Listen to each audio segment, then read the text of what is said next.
So welcome to the first episode of Work in Progress. This is a new kind of show for me, so if you have watched the daily vlogs that I do, this is kind of like that, but a lot different, where I'm going to be doing these episodes about bi-weekly to start, and the point of this show is really to kind of be reflective about what's been going on with Nix Labs, so the company that I've started, and understand where I'm going, and also be able to show the world what's going on, and show the underbelly at times of what's it like to be an entrepreneur. Everything that I'm going to be doing for the next little while is just going to be throwing stuff at a wall and seeing what sticks. Everything I do right now is going to be a learning curve. I'm not sure of everything that's going to be going on, and that's my takeaway. And this is what I want to talk about this episode, is actually where I've been for the last 2 months. Because obviously this whole thing of starting Nix Labs has been a whirlwind of activity. It's insane to think that 2 months ago I didn't have a company, and now all of a sudden there's something that exists and it's a thing now. It's interesting, it's weird, it's one of those things that is so exciting but terrifying at the same time. It's probably the closest thing to having a kid without having a kid. It has its own legs and it has its own feelings somewhat, and even though right now it's just me, it's eventually going to grow beyond me, hopefully. So to start, I actually want to give a brief rundown of what Nix Labs is. Like right now, Nix Labs is a lifestyle business. So I'm not running this as a startup. I'm not trying to grow to 1 billion users and generate cash flow of billions of dollars. Right now, focusing on doing things that I enjoy and that I think are going to bring me value in life. And that's telling stories. And that's where Nix Labs comes from. If you've ever wondered why it's called Nix Labs, Nix is the Greek goddess of night. She's a total badass. This is where my classics nerd definitely comes out. But she was the second or third god, depending on who you ask. So very old primordial god. Her and another god, Erebus, got together a few times and they had kids, such as Ether, so light. But also, Nix also gave birth though to gods by herself. And that is the whole point of what I'm doing here at Nix, is I want to be creating original content in-house. But at the same time, I want to be creating with other people. And that's kind of this whole idea of like this duality that I really enjoy. As well, the labs part is actually just a challenge to me to not just think as a production company. I'm not trying to be a Warner Brothers studio and just try to make videos or films or TV or whatever. I want to be telling experiences and stories from so many different ways. And the labs aspect is really a challenge to me to keep on trying to innovate and not think of myself just as one thing, but always be trying to expand. So yeah, that's kind of the small rundown on that front. So, obviously the questions of what have I done in the last 2 months? And to be honest, it was a lot of logistics setup. So the first thing I did was actually go meet with my lawyer. And I'll show a brief clip from that. So you want to prepare beforehand before we... I don't know, it's already, this one's rolling. Sure. And yeah, they're both rolling actually. Just like, rolling. I know. Okay. Can I just put you on the spot? I'm sorry. That's alright. No, we'll do some editing. So let's talk. Let's talk about... yeah, so like honestly, let's just get me kind of incorporated. What's kind of the process right now? Like, obviously, like we've talked a little about like what we're going to be offering. You want to run me through like, what we're actually going to do for me? Okay, so what the basics of incorporation is that we want to separate yourself from the corporation and separate your liabilities. It's more beneficial from a tax perspective. And you basically can enter into contracts and not engage your own liability.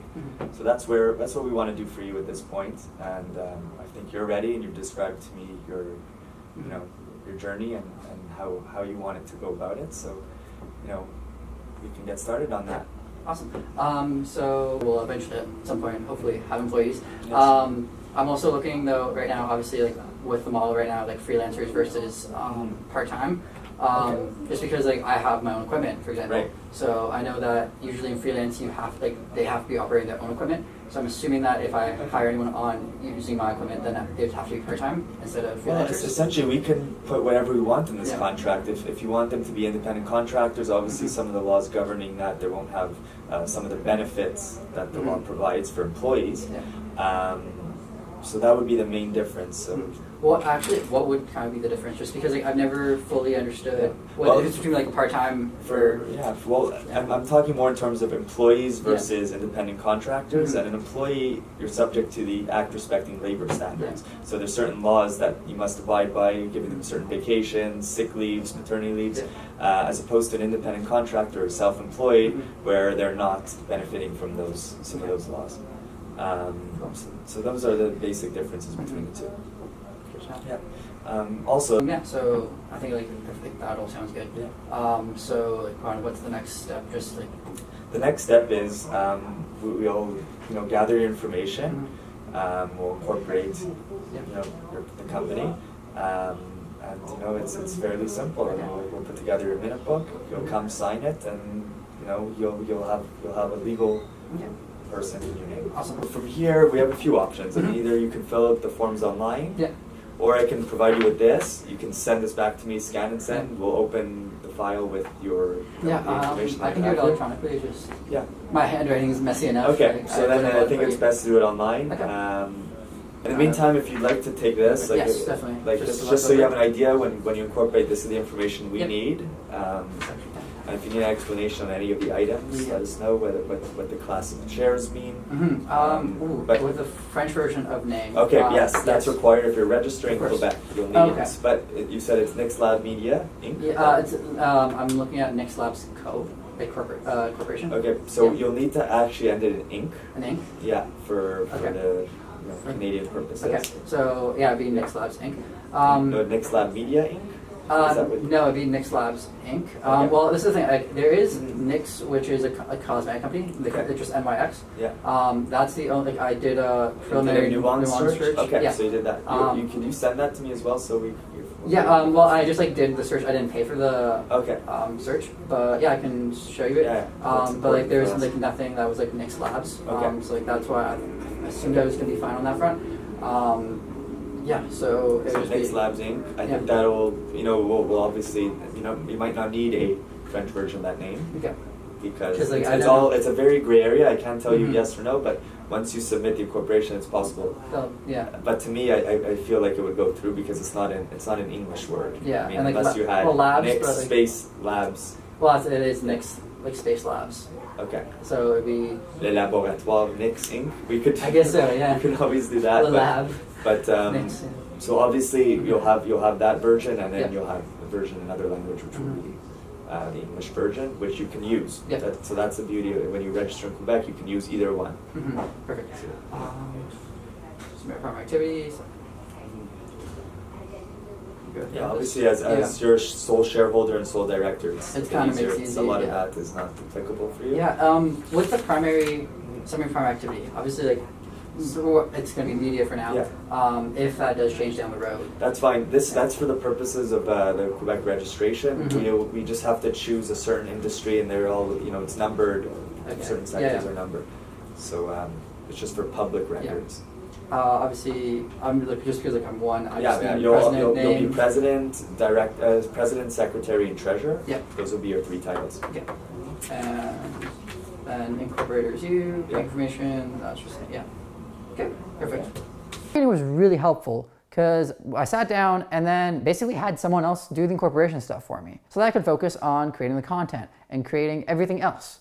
I also worked with a graphic designer, Isabel Lee, and they helped me to get everything ready for both the company logo and the two shows. As well, I worked with a friend that's a producer, Ashmeda, to create the original theme song for everything. One of the proudest decisions I've actually made so far in this company is the fact that I have offloaded work. That can sound like a very sketchy thing, be like outsourcing work, lazy, what are you doing, that's stupid.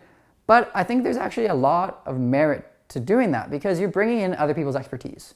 And that's the most important thing I found is I've saved myself a lot of time and nerve trying to do things that I am not qualified to do at all so that I can spend time focusing on making sure this content is good and focusing on what stories I'm going to tell and making sure I'm prioritizing my time to do the tasks that no one else can do versus tasks that other people are way more qualified than I am. That's a really hard lesson for me sometimes to learn just because I am a perfectionist and I'm also a jack of all trades. So I feel like I'm talented in all these different aspects. And so giving control away to other people it sometimes feels vulnerable, where it's just like, why am I doing this? Like, scariness. It is. It's very true. But by opening up on that front, the work that comes out that I produce right now is going to be way better than if I were just trying to do this in a bubble. On the flip side, the biggest mistakes I've probably made in the last 2 months was the fact that there were a couple times where I think I jumped the gun wanting to collaborate with someone. So for example, I just found out someone was a graphic designer and then immediately made a meeting with them before looking at their work and seeing, is this going to be a right fit? I did the same thing when it came to picking the music for Digging In. It's easy to rush into something instead of thinking about, is this the right fit? And that's a tough balance sometimes, because especially when taking a more entrepreneurial stance, it's easy to be like, okay, you just need to go, basically move fast and break things is a really good quote that I love listening to. And that's the mentality I took with a lot of this stuff. But then, especially when I'm looking at this as a lifestyle business, yes, it's important to move fast, but it's also important for me to really think about, is this something that is actually bringing me value and the person that is going to be working on this value? And sometimes it's not the right fit, and that's okay. It's hard to say that a lot. I find where it's just like everyone's like, it feels horrible to tell someone like, this isn't working. It's like going on a first date or second date, and then it's like, this isn't working, but it's hard to like actually, yeah, it's hard. There's nothing wrong with that. It's just like, hey, this isn't the right opportunity. And that's like just something I'm now cognizant more of, is making sure that it's the right fit right off the bat instead of just throwing it and seeing where it sticks. Obviously, it depends. It's hard. That was kind of the one lesson I definitely took so far. So obviously getting to the content that I'm producing, which is the main stuff right now. Obviously we have this show Work in Progress. I'm still trying to figure out how I'm going to be doing this. And definitely if you want to have ideas of what you want me to talk about or explain more, because I feel like I can also go all over the place, definitely let me know. And I'm really happy to dig in deeper into topics. I'm definitely going to be touching about branding in another video, maybe contracts another, but I definitely want to hear what other people want to actually listen to. So I'm not just rambling into the camera and just being completely self-reflective. And then Digging In, the weekly dinner podcast, that's something that I think hits a lot of the things that I want to be doing. So when I talk about this being a lifestyle business, what I mean is that not that I don't want to be successful. It means that right now, the way I am prioritizing the work that is being done is to satisfy what I want from my life. So the things that I really have emphasized that I want is to travel, to be able to spend time with close friends, and to just be telling awesome, incredible stories. Those are the three things I just will not give up. 100%. Like, everything else can go, those three need to stay. Given that, Digging In is actually the perfect expression of that. As I'm a huge foodie and I usually have a horrible time cooking for myself. So by inviting someone over for dinner, I'm forcing myself to make dinner for them, aka also feeding me. And then I also get to have an incredible conversation with someone that I'm close with or not, but like have that deeper connection. And then hopefully by just doing a very long hour or two, depending on the episode, gets into hopefully deeper stories that just weren't possible in a different format. So that's actually the biggest reason why I'm doing that show. It's very much for me. I hope that it's awesome content. And it's also important to talk about the fact that all the content I'm making right now, I'm producing it for myself, first and foremost. And it's also forcing me to up my skills constantly. That's my biggest priority with the content, to be very honest. I'm not going to pretend otherwise, because it is very much about me practicing, because that's where I'm at right now. However, I also want it to be all entertaining. That is the second aspect of this. I have these fights within myself where I'm like, this is cool for me, but probably no one else is going to be interested in it. At the same time, I'm going to throw things out and see what happens and then continue to readjust as I see fit.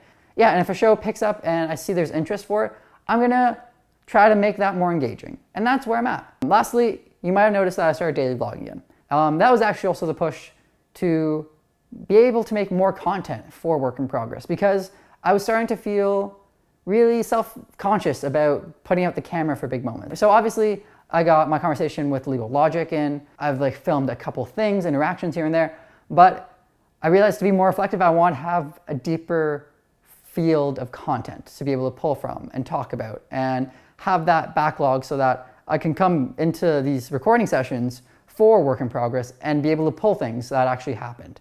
Again, I don't know. This is all kind of just up in the air right now. I'm trying to figure this out. I'm not 100% sure where this is going to go, but I know I'm going to keep doing this. And that's kind of the thing that I find most important at this point. Again, if you have any thoughts about what I should be talking about, what I should be doing, I'd love to hear that. Definitely give me a shout either through a message or through a comment down below, just so I have an idea of where to go from here. Because I do want this to be a two-way interaction. If I just wanted to be self-reflective, I would just write a diary. But I'm trying to open this up to as many people as possible, because hopefully there is something interesting about talking about this stuff. I know that I always enjoy this kind of stuff. So that's kind of my assignment for you for the next 2 weeks. I think that kind of wraps up this episode. So I will see you next time.